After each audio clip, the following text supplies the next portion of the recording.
কে তুমি? এখানে একটা দরকারি প্রজেক্ট নিয়ে আলোচনা চলছে। তোমাকে এখানে ঢোকার পারমিশন কে দিল? Security, security.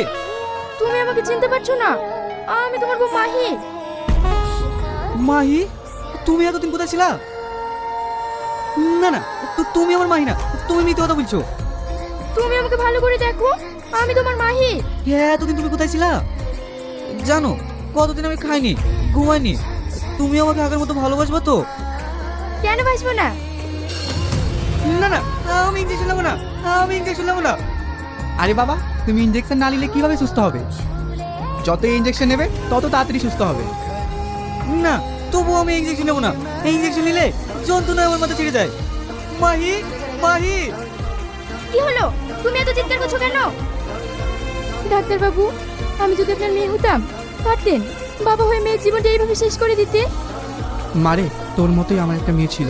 আজ বেঁচে থাকলে হয়তো তোর সমানই হতো। কথা দিলাম, আজ থেকে তুই আমার মেয়ে। শাহিনকে কোনো দিন আর বিষ ইঞ্জেকশন দেবো না। আজ থেকে শাহিনের চিকিৎসা আমি করবো। এমন ইঞ্জেকশন দেবো, শাহিন খুব তাড়াতাড়ি সুস্থ হয়ে যাবে। আপনার এই উপকারের কথা আমি কোনোদিন ভুলবো না। তোরা সুখী হয়েছে রে মা।